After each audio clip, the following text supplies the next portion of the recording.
अस्सलाम वालेकुम नाज़रीन, रमज़ान मुबारक की खुसूसी सहर ट्रांसमिशन के साथ आपका मेज़बान ज़ैर अख्तर हाजिर है। आज हम 11वीं सहरी का आगाज़ कर रहे हैं और जैसे आपको पता है अशरा मग़फ़रत, अशरा रहमत हमसे इख्तिताम पजीर हुआ और अब अशरा मग़फ़रत के लिए हम बढ़ रहे हैं। अस्तग़फ़िरुल्लाह व रब्बी मिन कुल्लि ज़ंबिन व अतूबु अलैह। अशरा मग़फ़रत में हमें कोशिश करनी है और बल्कि हमें लाज़मी अपने आमाल, अपने अमल, अपने फ़ज़ाइल व बरक़ात की रोशनी में रहते हुए, रहनुमाई में रहते हुए अपनी इबादतों को बुलंद करना है, अपने अल्लाह और उसके हुज़ूर को याद करना है। क्या पता ये साल हमारा आखिरी हो, क्या पता ये रमज़ान हमारा आखिरी हो। जितने मुसलमान इस दुनिया फ़ानी से कूच कर चुके हैं, जा चुके हैं, अल्लाह पाक इस रमज़ानुल मुबारक के सदक़े उनकी बेइंतहा करोड़ा मग़फ़रत फ़रमाएँ। जो मुसलमान इस दुनिया फ़ानी से रुख़सत हो जाएंगे तो अल्लाह पाक कल बरोज़ क़यामत उनकी भी मग़फ़रत फ़रमाए और उनको अपने हुज़ूर पाक सल्लल्लाहु तआला अलैहि वसल्लम की उम्मत में से बनाकर उठाए। इसी बात के साथ नाज़रीन, आपको पता है हम डेली बेसिस पे और रोज़ाना की तरह आज भी अपने प्रोग्राम का आगाज़ अल्लाह ताला के पाक कलाम और उसके बाद नात रसूल मकबूल सल्लल्लाहु तआला अलैहि वसल्लम से करते हैं। तो आइए इस प्रोग्राम का आगाज़ नात रसूल मकबूल हुज़ूर पाक सल्लल्लाहु अलैहि वसल्लम की शान में एक दुरूद शरीफ से करते हैं।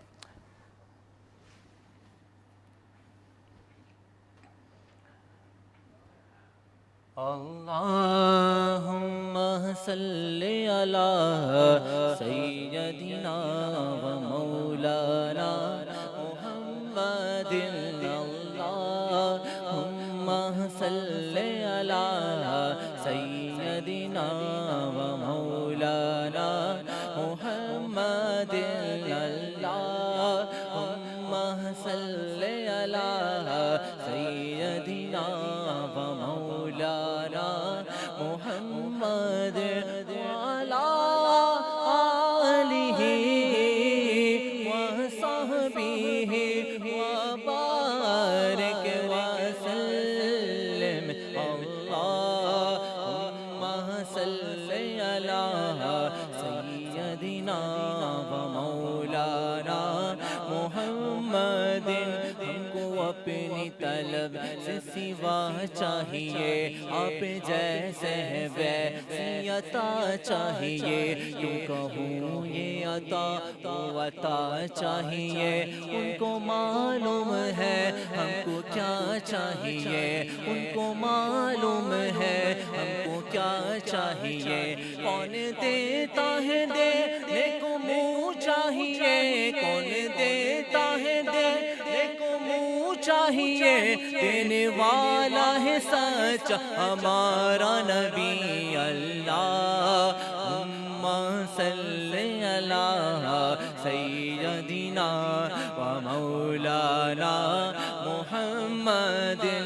बन गई बात उनका करम हो गया, दुनिया कहने लगी पंचतन का गदा, दुनिया कहने लगी पंचतन का गदा।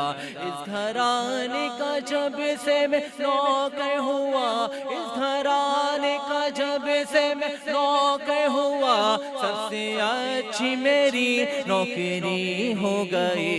अल्लाहुम्मा सल्लि अला सय्यदिना व मौलाना मुहम्मदिन।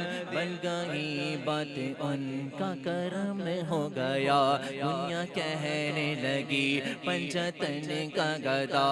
इस घराने का जब से मैं नौकर हुआ, इस घराने का जब से मैं नौकर हुआ, सबसे अच्छी मेरी नौकरी हो गई।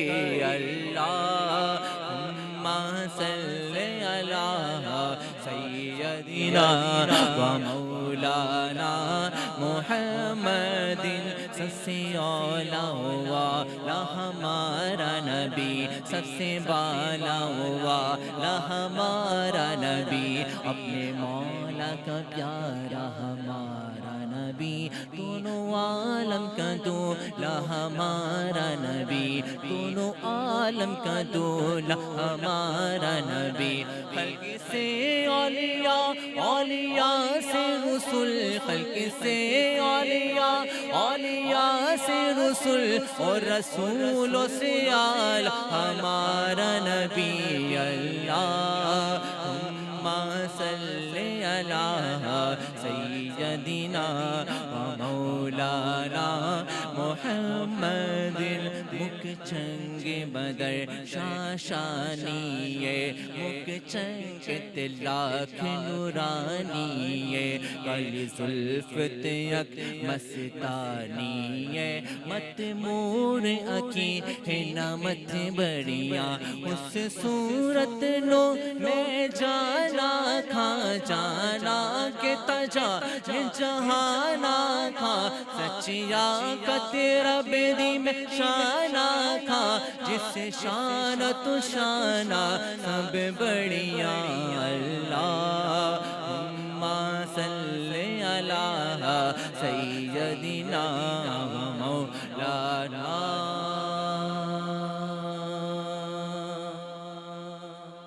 मुहम्मदिन।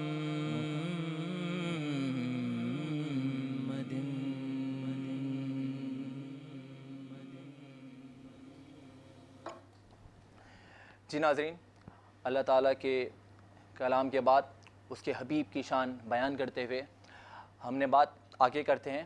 जैसे कि आपको पता है, ये पहला सेगमेंट, पहली जो हमारी नशरियात का आगाज़ होता है नात रसूल मकबूल सल्लल्लाहु अलैहि वसल्लम से होता है, और हमारे साथ बहुत अच्छे सनाखान रसूल हमारे रोज़ाना की बुनियाद पर इस प्रोग्राम में भी, इस सेगमेंट में भी हमारी आज ज़ीनत बने हैं, जो कि हैं मोहम्मद फ़ाखिर साहब।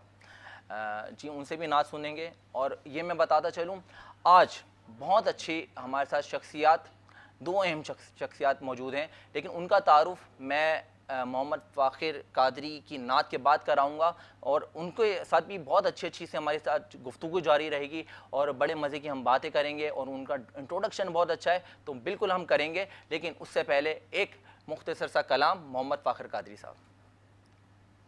फ़ाखिर, कौन सा कलाम सुना रहे हैं?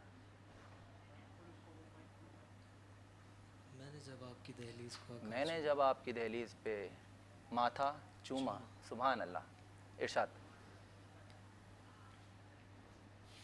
मैंने जब आपकी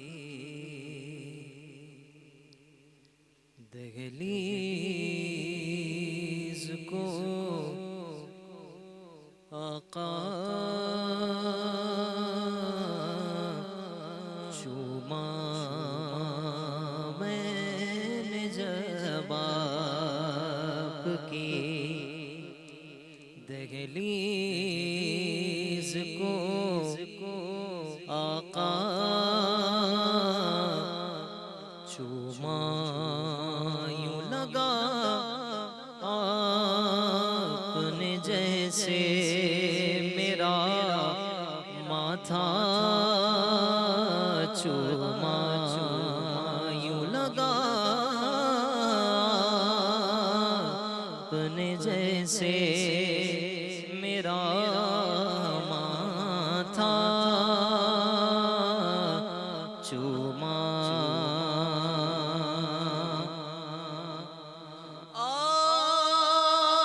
आपको ख्वाब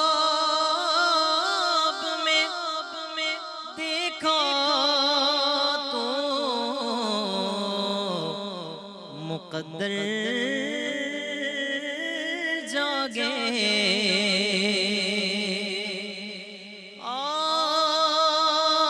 आपको ख्वाब में देखा तो मुक़द्दर जागे, झूम उठा नात पड़ी रो दिया, लिपटा चूमा, झूम पड़ी रो दिया लिपटा चूमा सफरे अर्श पे ले जाने को जिब्रील जवाए अपने काफूरी लबों से तेरा तलवार चूमा अपने काफूरी लबों से तेरा तलवार चूमा मंजिलें रहती गए सीने में मुज़फ़्फ़र मेरे मंजिलें रहती गए सीने में मुज़फ़्फ़र मेरे क्योंकि वो जिधर से भी गए मैंने वो रास्ता चूमा वो जिधर से भी गए मैंने वो रास्ता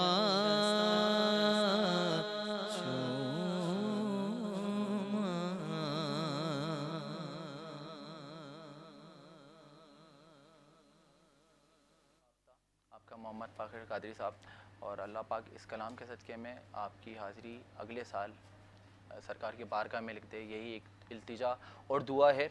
और इस दुआ के साथ नाज़रीन अशरे रहमत का इख्तिताम हुआ और अशरे मग़फ़िरत का आगाज़ है, तो दुआ कीजिए और दुआएं लीजिए। इसी पैगाम के साथ आज हम बात करेंगे अपने प्रोग्राम को कंटिन्यू बढ़ाते हुए। आज हमारे साथ जो बड़ी दो शख्सियत जो मैंने बताया था हमारे साथ मौजूद हैं, उनका नाम से पहले मैं उनका तारुफ़ कराता चलूँ। बीकन ऑफ होप के नाम से एक NGO वेलफेयर एसोसिएशन चलाती हैं, और ये एसोसिएशन सिर्फ जो है आपको राशन बांटते हुए नहीं दिखेगी, दीगर चीज़ों में दिखेगी, बल्कि खिदमत इंसानियत असल वो है कि आप अपने आने वाली नस्ल को किस तरह से आगे बढ़ाते हैं और उनको चलने का तरीका बताते हैं। तो ये इनका जो एसोसिएशन है वो बहुत अच्छी खिदमत अंजाम दे रही है स्कूलिंग के लिए, आने वाली नस्लों के लिए, और ख़ास तौर पे वुमेंस के लिए। तो हम बात करेंगे, आज हमारे साथ हमारे प्रोग्राम की ज़ीनत बनी है मोहतरमा बिस्मा अजीज़ साहिबा। अस्सलाम वालेकुम। वालेकुम सलाम। कैसी हैं आप? अल्हम्दुलिल्लाह। सबसे पहले तो ये बताएं कि इस मसरूफियात के साथ जो आपके NGO के हवाले से बड़ी खदमात हैं, वो तो हम बातें करेंगे, रोज़े कैसे जा रहे हैं? अल्हम्दुलिल्लाह बहुत अच्छे और बहुत मसरूफ़। हाँ, क्या बात है। चलें आपसे बात करेंगे। अब मैं आपको सेकंड इंट्रो अगर कराता हुआ चलूँ, तो जो हमारी दूसरी आज शख्सियत है हमारे प्रोग्राम की ज़ीनत बनी, बहुत अच्छी ख़वातीन की एक बेस्ट चॉइस। क्योंकि वो बेस्ट चॉइस क्यों है? क्योंकि आजकल हर कोई दुबला पतला होना चाहता है, स्लिम होना चाहता है, और मोटापा बेनतिया ख़वातीन का बढ़ जाता है। रमज़ानों में आपने देखा है कि वो वेट गेन हो जाता है लोगों का, रोज़े रख रख के। आजकल कहते हैं लोग ऐसा कि वो समोसे खा लिए तो पकोड़े खा लिए, भाई तो वेट हमारा गेन हो गया और पूरे दिन आराम करने को मिलता है। तो उस आपका एक जो इस प्रॉब्लम का हल बताएंगी वो आज हमारे साथ मौजूद है। बहुत अच्छी जिम ट्रेनर है, योगा एक्सपर्ट है और योगा कंसल्टेंट का भी काम करती हैं, और इसके साथ एक निजी इदारे में एयर होस्टेस भी हैं। तो आज उनका तारुफ़ कराते हैं। जो हमारी शख्सियत मौजूद हैं, मोहतरमा बुशरा अजीज़ साहिबा। अस्सलाम वालेकुम। वालेकुम अस्सलाम। कैसी सबसे हैं आप? पहले मैं बिल्कुल ठीक हूँ। सबसे पहले थैंक यू सो मच, मुझे आप लोगों ने इनवाइट किया। Happy Ramzan to all of you. मैं बिल्कुल ठीक हूँ अल्हम्दुलिल्लाह। माशाल्लाह माशाल्लाह। चलें आपसे ये बात अभी कंटिन्यू रखेंगे। अच्छा, मैं बात आगाज़ मैंने करा था बिस्मा अजीज़ साहिबा आपसे, इससे मसरूफियात के दौर में आप जो काम लेकर चल रही हैं ख़वातीन के लिए, सिर्फ ख़वातीन के लिए स्पेसिफ़िक टारगेट क्यों रखा आपने स्कूलिंग के लिए? पहले तो मैं खुद एक औरत हूँ, लेकिन मतलब ये कोई मेन नहीं है कि इस वजह से स्टार्ट किया। लेकिन स्टार्टिंग से बस एक था कि हर हमारे मुल्क में ना तालीम का जो है ना गर्ल्स के लिए, औरतों के लिए थोड़ा सा जो है कम है, कि गर्ल्स को नहीं इतना आगे बढ़ने दिया जाता। तो इसलिए बस मेरा एक माइंड था कि नहीं, हमारे मुल्क में ऐसा क्यों है, हमने गर्ल्स को ही आगे लेके जाना है। बॉयज़ तो हर जगह आगे हो ही जाते हैं, तो गर्ल्स को आगे लेके जाना है, औरतों को आगे लेके जाना है। Women is first. Women is first तो है, लेकिन जो एजुकेशन के मामले में नहीं है। अभी भी एजुकेशन के मामले में हमारा मुल्क इस गर्ल्स एजुकेशन के मामले में बहुत पीछे है। बीकन ऑफ होप, ये नाम आपने इसका तहरीर करा, रखा, मुंतखब किया, क्यों? बहुत सोच के बाद ये नाम इसलिए सोचा कि जो मतलब लाइक एक हमारा जो है ये था कि बीकन ऑफ होप, उम्मीद का मीनार, ये उन लोगों के लिए, उन लड़कियों के लिए उम्मीद है, उम्मीद का एक रोशन मीनार है कि जो बिल्कुल उम्मीद हार चुकी थी कि भाई हमारा तो कोई फ्यूचर नहीं है, हमने वही हांडी चूल्हा करना है। तो उनके लिए जब वो इस स्कूल में आती हैं और सबसे पहले अपना स्कूल का नाम पढ़ती है, तो वाकई में उनको ये फ़ील होता है कि हम, ये उम्मीद है हमारी लिए कि इंशाल्लाह हमारा जो आने वाला कल होगा वो इसी मीनार की तरह रोशन होगा। चैरिटी वेलफेयर एसोसिएशन स्कूल चलाती हैं, बीकन ऑफ होप, स्कूल का नाम भी आपका इसी नाम से? स्कूल का नाम। अच्छा, ज़बरदस्त। तो इसको कोई सपोर्ट करते हैं लोग या कुछ आप ही ऑन करती हैं? जी, मैं ही ऑन करती हूँ, कोई जो है एनजीओ सपोर्ट नहीं करती है। लेकिन स्टार्टिंग में तो खुद ही, लेकिन फिर आहिस्ता आहिस्ता कुछ फ्रेंड्स, फैमिली मेम्बर्स इन्वॉल्व होते जाते हैं। जब वो देखते हैं ना कि एक अच्छा काम चल रहा है, एक सिलसिला चल रहा है, तो फिर हर कोई चाहता है कि हम भी थोड़ा सा पार्ट इसमें ले लें। जी, तो इसे बहुत सारे फ्रेंड्स हैं जो इंडिविजुअली हेल्प कर रहे हैं, करनी भी अल्हम्दुलिल्लाह। चाहिए। जी, स्टूडेंट्स कितने हैं आपके स्कूल में? 200 गर्ल्स हैं मेरे पास। अच्छा, 200 स्टूडेंट्स के स्कूल को आप अकेले मैनेज कैसे कर लेती हैं? नहीं, अकेले तो अब जो है आदत हो गई है, क्योंकि 6 ईयर्स हो गए हैं। अल्हम्दुलिल्लाह टीचर स्टाफ बहुत अच्छा है मेरे पास, वो भी बहुत कोऑपरेट करता है। और सबसे बड़ी बात है, हमारी जो स्कूल की बच्चियां हैं वो बहुत कोऑपरेट करती हैं, कि उनको पता है कि हमारे पास हमारा यही है, जो भी है हम इसी प्लेटफॉर्म से आगे जाएंगे। तो वो बहुत कोऑपरेट फीस करती लेती हैं आप हैं। बच्चों? नहीं, बिल्कुल नहीं लेते। अभी कोरोना आया और स्टूडेंट्स का बड़ा जो तालीम का बहरान आ गया, हुकूमत बार बार स्कूल कॉलेजेस बंद कराई जा रही है, यूनिवर्सिटीज़ बंद कराई जा रही है, तो बच्चे पढ़ रहे कैसे हैं? अच्छा, ये जो बहरान है सबसे ज़्यादा मुझे लगता है नुकसान ही हम जैसे स्कूल्स का हुआ, क्योंकि हमारे बच्चे जो है स्ट्रीट किड्स कह लें, तो इनके पास जैसे प्राइवेट स्कूल्स के स्टूडेंट्स ऑनलाइन क्लासेस ले रहे थे, हमारे बच्चों के पास वो रिसोर्सेज नहीं थे, उनके पास वो गैजेट्स नहीं थे कि वो जो है ऑनलाइन क्लासेस ले सकें। तो हमारा ये फिर सिलसिला हमने इस तरह से चलाया अपने स्कूल्स को, कि हमने शिफ्ट में बच्चों को बुला लिया, ताकि उनका जो एक माइंड बना हुआ है तालीम को लेकर वो ना हट जाए, वो मायूस ना हो जाए कि हमारे पास गैजेट्स नहीं है या हमारे पास रिसोर्सेज नहीं है, तो हम तालीम जो है अपनी जारी नहीं कर सकते। अच्छा, तो आप अभी क्लासेस आपके स्कूल में चल रही जी हैं? जी, क्लासेस हमारे स्कूल में चल रही हैं, अच्छा। शिफ्ट्स हो रही हैं बस। तो जो वजीर तालीम हमारे बंद करवा देते हैं, तो आपके कोई नहीं, स्कूल वो में मेरे पूछने वाला पास नहीं है? मुझसे आपके बंद- पास नहीं आए? भेजा जाएगा आपके यहाँ, अभी देख रहे होंगे ना वो, अगर वो तो आएंगे कल आपके मैं पास। उन्हें बोलूँ कि आप मुझे वो रिसोर्सेज दे दें कि मैं हाँ। अपने बच्चों को घर पे बैठ के पढ़ा लूँ। हाँ, ये तो, लेकिन घर पे बैठ के कैसे पढ़ाएंगे आप? इंटरनेट सिस्टम आपको पता है हमारे यहाँ क्या कैसा है, वो जूम पे बच्चा बैठा ही रहता है सुबह से शाम तक, कनेक्टिविटी Connectivity, आ रही है, तो वो आती नहीं है। तो ये सब तो प्रॉब्लम दरपेश है हमारे यहाँ बच्चों को। वो तो है, वो तो होम बेस बिल्कुल अगर है। ऑनलाइन एजुकेशन की तरफ हम चाहते हैं तो लेकिन तो रिसोर्सेज होंगे तो खुद ही बच्चे कर लेंगे, लेकिन बेसिक्स गैजेट्स ही नहीं है, रिसोर्सेज ही नहीं है, तो इंटरनेट तो बहुत बाद में आता है। पहले जो हमारे पास या तो स्मार्टफोन्स हों, जो है लैपटॉप्स हों या कंप्यूटर हो, तो फिर जाके नेट आएगा ना, वही नहीं है। आपकी यंग एज में लोग, कोई लड़की डॉक्टर बनती है, कोई आजकल सॉफ्टवेयर इंजीनियर बनना चाहता है, कोई कुछ करना चाहता है, बहुत कुछ करना चाहते हैं लोग। आपने इसी काम का इंतखाब क्यों किया?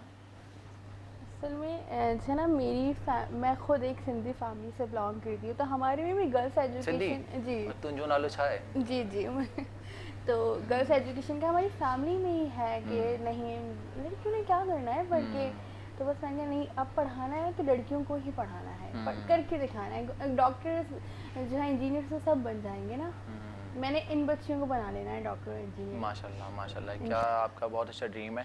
तो कितने साल से ये काम आप कर रही हैं? माशाल्लाह से हमें 6 साल हो गए हैं। 6 साल से, माशाल्लाह माशाल्लाह। तो ये तो बड़ी आपकी और आप काफ़ी छोटी होंगी क्योंकि अभी आप यंग हैं, 19 तो जब 6 साल पहले तो बिल्कुल आप भी मतलब अंडर टीन एज थी, 19? अच्छा, वो नहीं, बारीक थी। ठीक है, ज़बरदस्त। ये तो बड़ी अच्छी खदमत है। आगे क्या करने का सोच रही हैं और क्या कर रही हैं? मैं जो है आजकल तो स्टार्ट तो हमने जैसे एजुकेशन से ही लिया था, लेकिन अल्हम्दुलिल्लाह जो है दूसरे काम भी कर रहे हैं, जो है राशन वगैरह। अब जैसे रमज़ान चल रहा है, इफ्तार और सहर हो रहा है, लेकिन मेन जो मेरा फोकस है वो स्कूल में। अगर मुझे लगता है कि इन 200 बच्चियों में से भी एक बच्ची बन गई डॉक्टर या वहाँ पे पहुँच गई कि उसे किसी बिस्मा की ज़रूरत ना पड़ी, तो मुझे लगता है कि स्कूल कहाँ पे वाक़ है आपका? स्टील टाउन में। स्टील टाउन में। अच्छा, तो आपने मुझे भी बताया था बीच में कि आप सिंध से बिलोंग करती हैं और सिंध का तालीमी निज़ाम तो आपको बहुत अच्छी तरह पता है कितना ख़राब है। तो आपने सिंध में काम करना क्यों नहीं चाहा? आपने क्यों शहर में आई आप? असल में जो है मैं जिस एरिया में हूँ ना, वहाँ पे भी जो है इसी तरह के लोग हैं, बहुत लोअर क्लास, मतलब इंटीरियर सिंध में फिर अच्छे लोग हैं। लेकिन मैं स्टील टाउन के अपोजिट एक छोटा सा टाउन है शाह टाउन, वहाँ पे सारी इसी तरह की बच्चियाँ हैं, इसी तरह के लोग हैं। तो पहले अपने ही एरिया से शुरू करें, फिर इंशाल्लाह आगे बढ़ेंगे। हाँ, ज़बरदस्त ज़बरदस्त भाई, बहुत अच्छी खदमात हैं। तो आपसे गुफ्तगू जारी रहेगी बिस्मा अज़ीज़ साहिबा। हम बढ़ते हैं क्योंकि आज हाँ प्रोग्राम में हमारी 2 अज़ीज़ हैं और दोनों हमारे लिए काबिल अज़ीज़ हैं। तो हम बात करेंगे अब बुशरा अज़ीज़ साहिबा से। जी बुशरा साहिबा, आप बताएं आपकी कैसे रोज़े कैसे गुजर रहे हैं आजकल? मेरे रोज़े बहुत अच्छे गुजर पूरे रहे रख रही हैं हैं? जी, अल्हम्दुलिल्लाह अभी तक तो। बीइंग अ फिटनेस ट्रेनर, जी जी। लोगों को रोज़े मुकम्मल रखने चाहिए और आप क्या मतलब हिदायत क्या देती हैं लोगों को, अपने जितने आपके स्टूडेंट्स हैं और आपके जो, क्योंकि आप कंसल्टेंसी प्रोवाइड करती हैं जी बिल्कुल फिटनेस की। पूरे रोज़े रखना तो ज़रूरी है क्योंकि उससे बॉडी डिटॉक्स होती है। सबसे पहली बात कि जब आप फास्टिंग पे जाते हैं तो जो आपकी क्लिनजिंग होती है बॉडी की ऑलरेडी। और इससे मतलब बिफोर आई मूव ऑन, मैं थोड़ा सा बताना चाहती हूँ। अभी हम इतनी अच्छी अच्छी बातें कर रहे हैं, बिस्मा ने भी मतलब इट्स वेरी अवेकनिंग वाली बातें की हैं, जिससे वाकई दिल खुश होता है कि लोग ऐसे काम कर रहे हैं। सो मेरी जर्नी स्टार्ट हुई थी फ्लाइंग से, जैसे कि मैंने आपको बताया था। तो थोड़ा सा मैं एक पॉइंट देना चाहूँगी कि औरतों को मतलब you should never give up. आपकी जेडी स्टार्ट हुई थी फ्लाइट से, आपने आसमान से ज़मीन तक का सफ़र कैसे तय करा? अच्छा, मैं यही बताना चाह रही हूँ कि ये मतलब योगा इंस्ट्रक्टर, मेडिटेशन को, फिर साग रोटी मेरा एक ज़बरदस्त सा वेंचर। मैं भी उनसे बात कर रही थी कि मतलब I have been doing a lot of things और स्टिल वो चीज़ें चल रही हैं मेरी लाइफ में।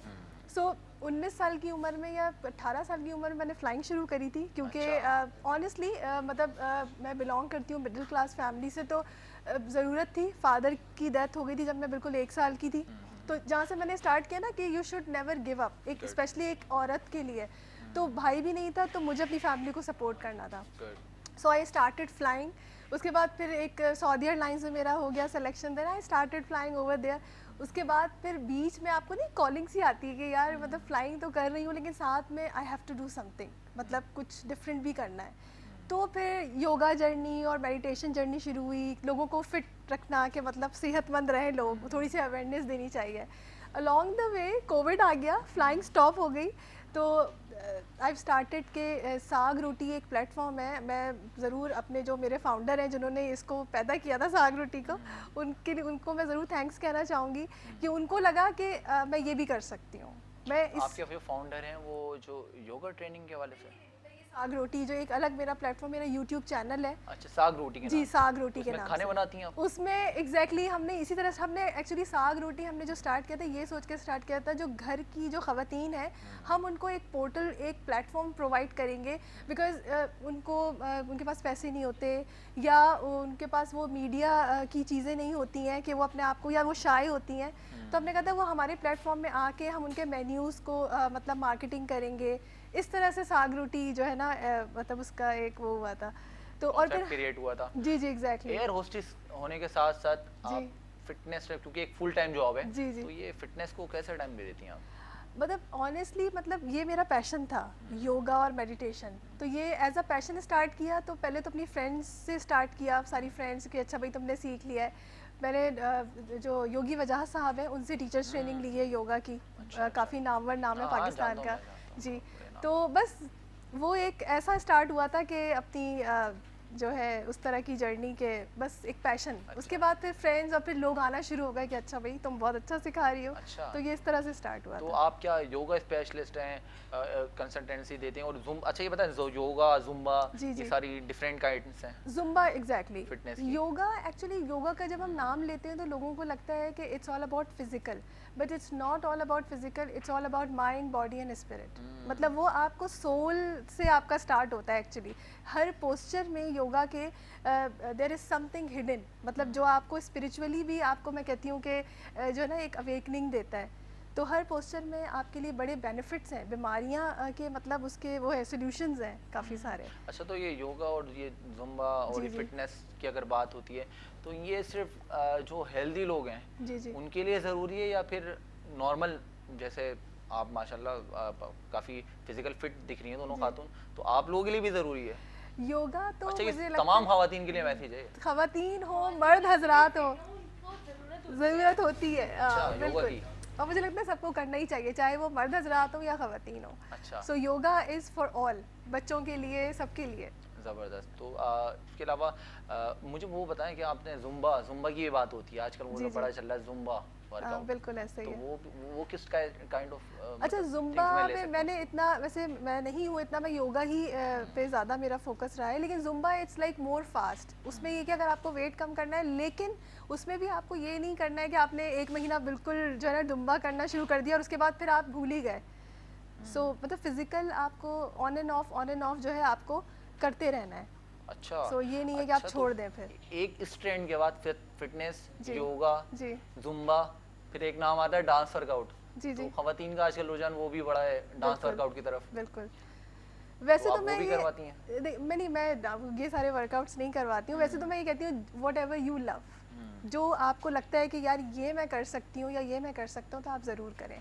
लेकिन मैं योगा इसलिए सजेस्ट करूँगी, योगा आपको इनसाइड एंड आउटसाइड बोथ आप काम करेगा वो, ये होगा। कोई अच्छी डाइट बताएं जो खवातीन आजकल बेचारी मोटी हो जाती हैं। बल्कि healthy हो डाइट जाती के हैं। लिए मैंने अभी अपने YouTube चैनल में साग रोटी फूड्स के नाम से है, तो उसमें मैंने अभी रमज़ान में जो है वेट लॉस का जो है पूरा एक डाइट प्लान बताया है। मैं यहाँ पे भी बता देती हूँ जी, जी। कि मतलब सुबह में जैसे आप सहरी के वक्त यूजुअली होता है कि हम खूब सारा पानी पी रहे होते हैं, हम बहुत सारा पानी पी रहे होते हैं कि जो है हमने रोज़ा रखना है और पानी पीते रहें। लेकिन होता क्या है कि हम बाद में जब रोज़ा बंद हो जाता है तो हमारा जो वाटर होता है बॉडी का, वो यूरिन के ज़रिए सारा रिलीज़ हो जाता है, जिसकी वजह से हमें प्यास लगती है और हमें वीकनेस भी होती है। तो सहरी से पहले इतना पानी ना पिएं और 2 ऑमलेट बनाएं, आराम से चपाती के साथ खाएं। उसके बाद फिर आपने रोज़ा खोलना है। अच्छा हाँ, उससे पहले आप एक ज़बरदस्ती डिटॉक्स ड्रिंक ले सकते हैं, जिसमें आप खीरा, एक एप्पल, ग्रीन एप्पल और थोड़ा सा जिंजर डाल लें अच्छा। सहरी से पहले, आधे घंटे पहले। जी, जी। और उसके बाद अपनी सहरी करें।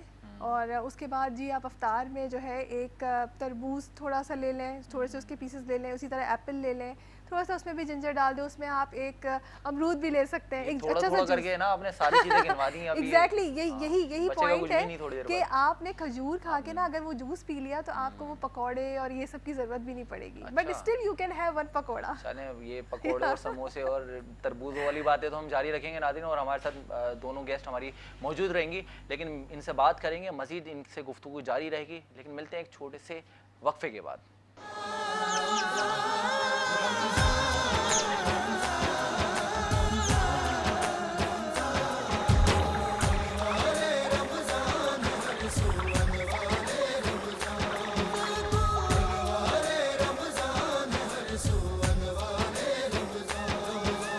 खुद को बचा ले दोज़ख से, तू हो गाफिल इंसान।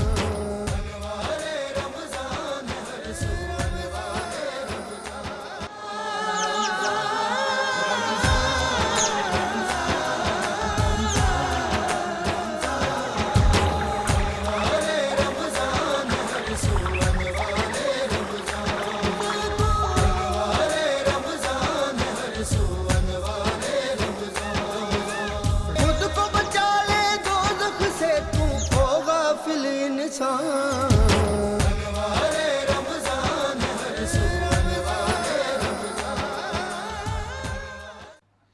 वेलकम बैक नाजरीन। जैसे कि हम बात कर रहे थे, हमारे साथ आज दो शख्सियत मौजूद हैं और बहुत अच्छा अपनी अपनी फील्ड्स में रहते हुए बहुत अच्छा काम अंजाम दे रही हैं।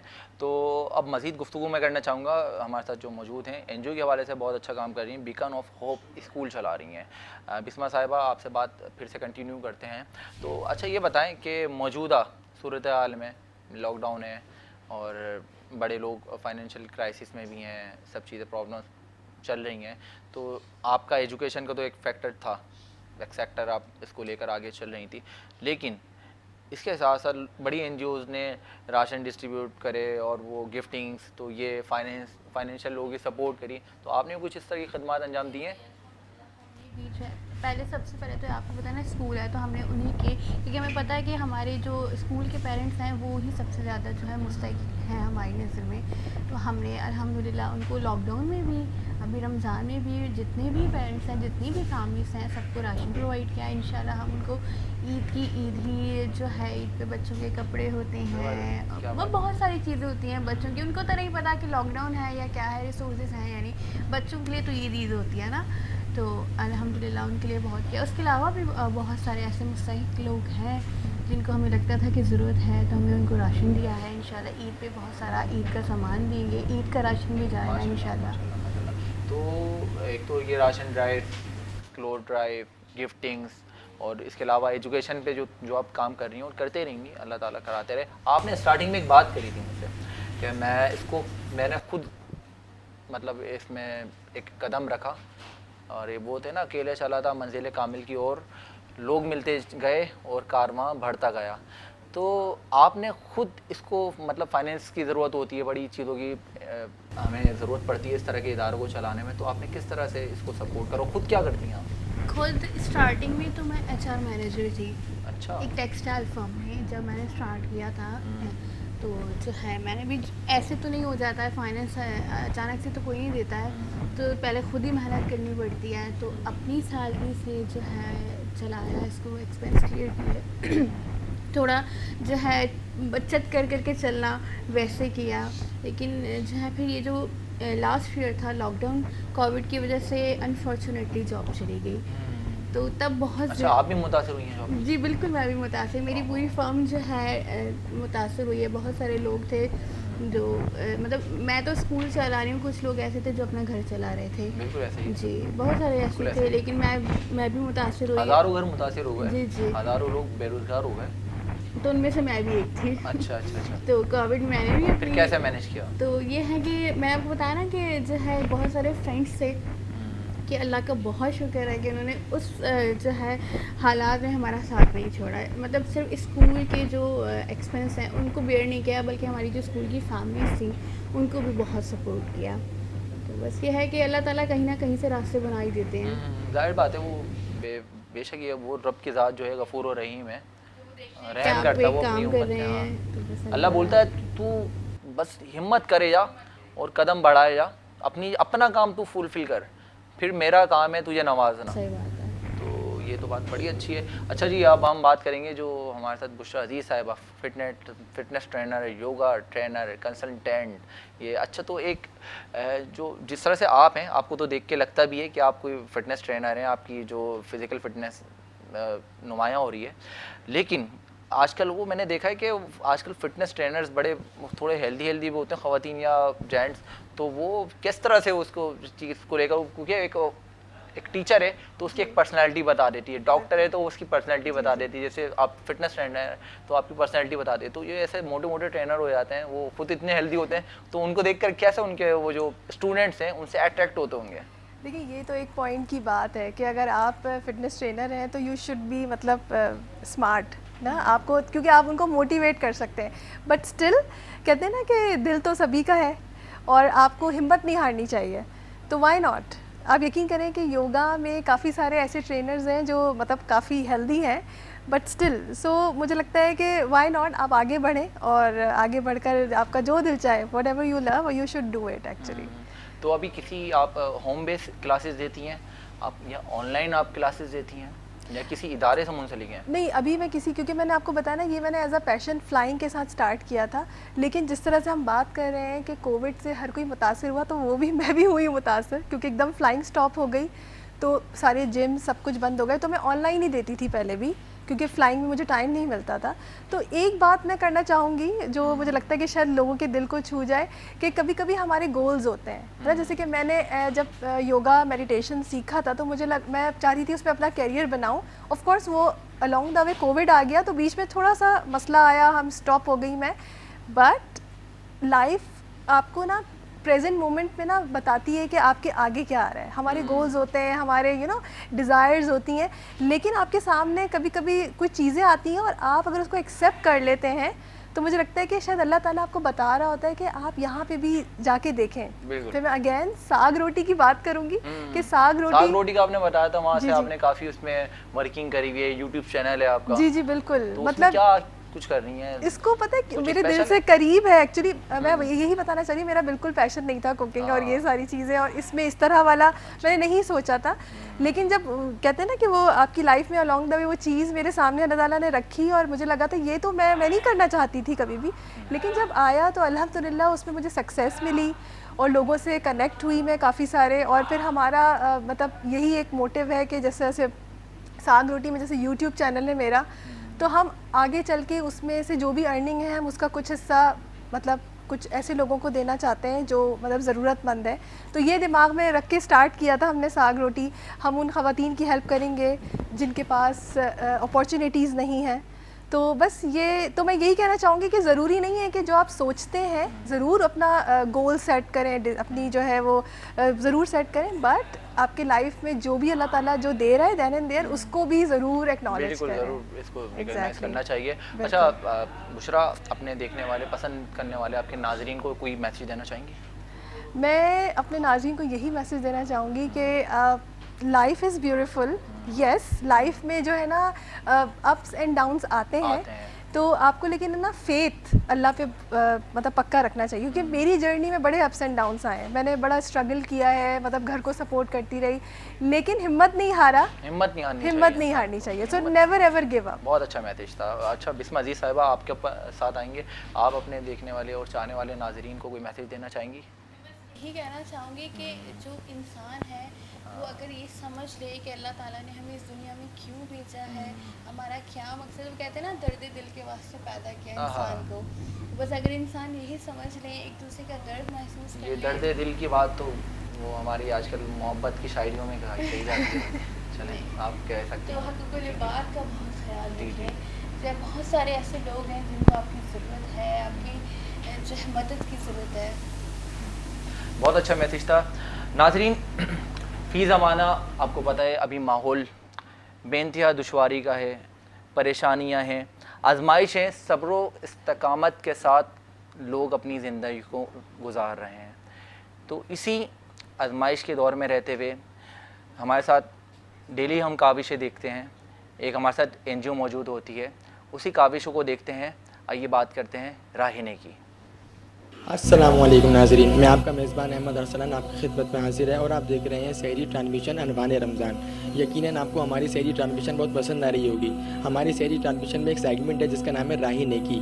उस सेगमेंट में हम मुस्तहिक लोगों की इमदाद कर रहे हैं। रमज़ान के बाबरकत महीने में लोग कुछ चीज़ों से महरूम रह जाते हैं। K21 की जानिब से इमदाद जाजी के प्लेटफॉर्म से राशन डिस्ट्रीब्यूट करने का एहतमाम किया गया है। तो आएँ हम आपको कुछ सफ़ेद पोश फैमिली से मिलवाते हैं।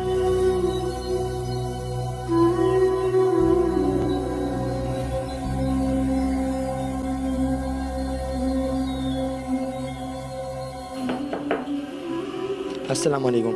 वालेकुम अस्सलाम। क्या हाल है? शुक्र है अल्लाह का। ये पता है मुझे रोज़े कैसे गुजर रहा है? ठीक ही गुजर रहे हैं। आपके हस्बैंड क्या करते हैं? मेरे हस्बैंड का इंतकाल हो गया, फालिज का अटैक हो गया था ना, तो 2 साल हो गए। तो आपकी कोई फैमिली मेम्बर, भाई बहन वगैरह? सब हैं, लेकिन कोई इतना नहीं है किसी के पास के हमारी मदद कर सकें। आपके बच्चे कितने हैं? मेरे 4 बच्चे हैं। 4 बच्चे स्कूल जाते हैं? जी पहले जाते थे, अभी नहीं जा रहे, यूनिफॉर्म की वजह से और बैग की वजह से नहीं भेज रहे। तो आप 2 साल से आए, आपके हस्बैंड का इंतकाल हो गया, तो गुजर बदर कैसे हो रहा है? शुक्र है कि महल्ले वाले, आस पड़ोस वाले थोड़ी बहुत कर देते हैं। तो घर आपका अपना है या रेंट पे? रेंट पे। तो बिजली का बिल, गैस वगैरह बिल आता होगा? बिल अलग है और क्या नाम है, बाकी 700 रुपये मेंटेनेंस के हैं। मेंटेनेंस। उसी में गैस का, पानी का है।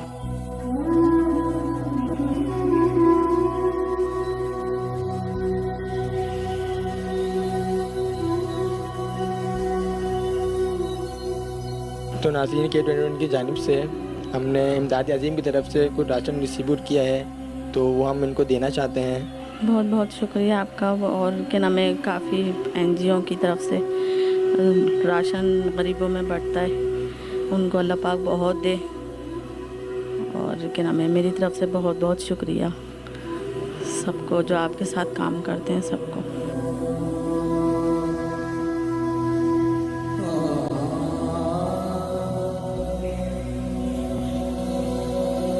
तो नाज़रीन, आपने इनकी मुख्तसर से गुफ्तगू सुनी, जिससे आपको अंदाज़ा हो गया होगा कि हमारे मुल्क में कितनी गुर्बत बढ़ चुकी है। K21 की जानिब से इमदाद अज़ीम की तरफ से हमसे जितना हो सका हमने राशन की सूरत में लोगों की मदद करी। अगर आप भी लोगों की मदद करना चाहते हैं तो आपकी स्क्रीन पर हमारा मोबाइल नंबर और अकाउंट्स नंबर चल रहे होंगे, आप हमसे रब्ता कर अपना हिस्सा डाल सकते हैं। चलते हैं अपनी सहरी ट्रांसमिशन की जानिब। कल आपसे फिर मुलाकात होगी एक और फैमिली के साथ। जब तक के लिए अल्लाह हाफ़िज़।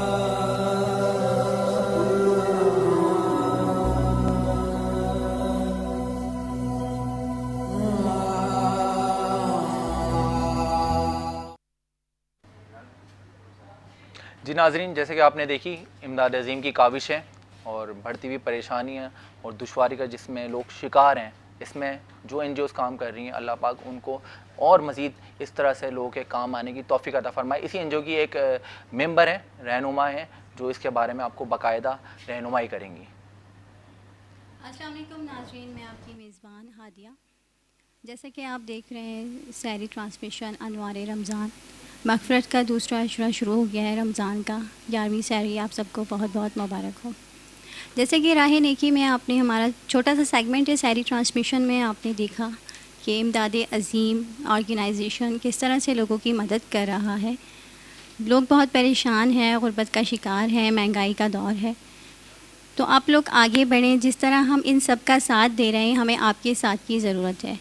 मुखय्यर हज़रात से मेरी गुजारिश है, आगे आएँ, हमारा साथ दें, ताकि हम आपका पैसा अच्छे से गरीबों में, मुस्तहिक लोगों में, सफ़ेद पोश लोगों में ठीक इस्तेमाल करें। हमारे अकाउंट नंबर्स इमदाद अज़ीम के स्क्रीन पे चल रहे होंगे। हमारा कॉन्टेक्ट नंबर भी आपके साथ है, आप हमें कॉल कर सकते हैं। आगे आइए और लोगों का साथ दीजिए। शुक्रिया। जी नाज़रीन, जैसे कि आपने देखी इमदाद अज़ीम ऑर्गेनाइजेशन की काविशें, उनकी खिदमत, अल्लाह ताला हम सबको खिदमत इंसानियत करने की तौफ़ीक अता फ़रमाए, हम सबको एक दूसरे के काम बनने की तौफ़ीक अता फ़रमाए। नाज़रीन, मज़ीद बात करेंगे, गुफ्तगू जारी रहेगी। बहुत अच्छे आज हमारे साथ गेस्ट मौजूद हैं, जो कि बहुत, अगर मैं तारुफ़ कराना चाहूँ तो बहुत तवील हो जाएगा। मैं तारुफ़ भी कराऊँगा, उनसे आपको मिलवाऊँगा भी, लेकिन एक मुख्तसर से ब्रेक के बाद।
वेलकम बैक नाजरीन। जैसे कि आपको पता है हमारे साथ रोज़ाना की बुनियाद पर बहुत अच्छे अच्छे गेस्ट्स मौजूद होते हैं। नातखानी का सेगमेंट होता है, उसके बाद हम बातें करते हैं उलमा व मशाइख पे और डॉक्टर से।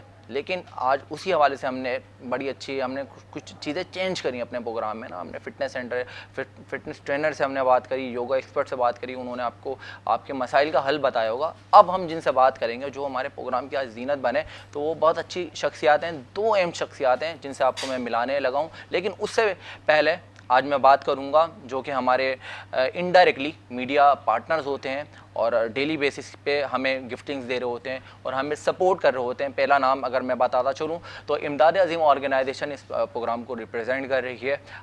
NGO के हवाले से इनकी खिदमत हैं, बहुत काफ़ी कुछ ये लोग करते हैं, आप लोग देखते भी होंगे स्क्रीन पे। इसके अलावा हाजियानी सकीना इंस्टीट्यूट जो कि बहुत अच्छा इंस्टीट्यूशन के हवाले से काम कर रहे हैं, यूथ के लिए काम कर रहे हैं। नवेद अहमद साहब वो हैं भाई जिनके मैं ड्रेसेस वेयर करके बैठता हूँ, अगर आप लोगों को पसंद आए तो लाजमी इनसे कॉन्टेक्ट करिएगा। और इसके अलावा स्टूडियो 28 हमारे मीडिया पार्टनर होते हैं। गोबीज़, रंग के बगैर तो भाई ज़िंदगी अधूरी है, तो गोबीज़ आप लोग ज़रूर अपने घरों पे पेंट करवाएं, ईद भी आने वाली। और नेल्सन पेंट्स हमारे साथ मौजूद होते हैं, नेल्सन का हमारे साथ बहुत बड़ा पार्ट है। इसके अलावा हमारे साथ हिस्सा बनते हैं आज हमारा एक न्यू मीडिया पार्टनर है एम्स मार्केटिंग। एम्स मार्केट ने हमें मार्केटिंग वालों ने हमें गिफ्ट्स भी भिजवाए और दीगर चीज़ें भी हमारे लिए भिजवाएंगे, तो एम्स मार्केटिंग वालों का बहुत शुक्रिया। तो इसके साथ साथ हम बात करेंगे हमारा जो मीडिया पार्टनर है पेंटो पंप। पेंटो पंप पानी की मोटर्स बनाते हैं और पानी की बड़े बड़े पंप्स आप लोग जो टंकियों में पानी चढ़ाते हैं ना, ये सब वो खिदमत अंजाम देते हैं। Water world international wastage water पे काम कर रहे हैं। तो ये लोग बेसिकली वेस्टेज वाटर्स को जो है ना कंपनीज़ और इंडस्ट्रीज़ में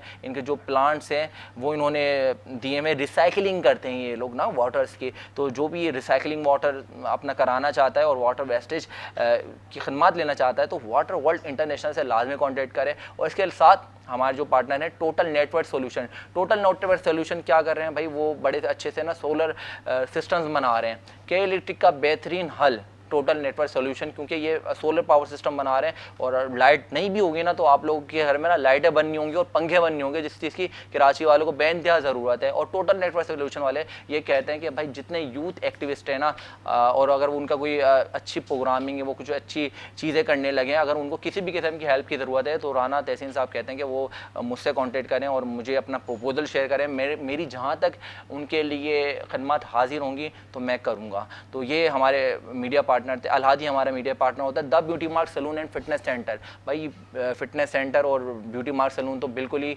ब्यूटी सैलून बहुत एक अहम ज़रूरत बन चुके हैं, क्योंकि ईद भी आने वाली है, रमज़ान भी हैं और लोगों को ईद में जाना भी होगा, पार्टियों में भी जाना होगा, तकरीबों में जाना होगा, तो द ब्यूटी मार्क सैलून लाजमी जाएँ।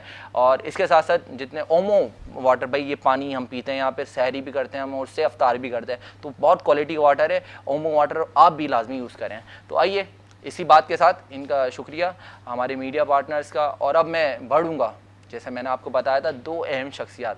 पहले शख्सियात का अगर मैं इंट्रोडक्शन देने लगूँ, यंगस्टर हैं और एक यंग एज में उन्होंने बहुत ज़बरदस्त सी खिदमत अंजाम दी और अपने आप को, एक होता है ना लोहे को मनवाना, तो उन्होंने मनवा के दिखाया इस एज में।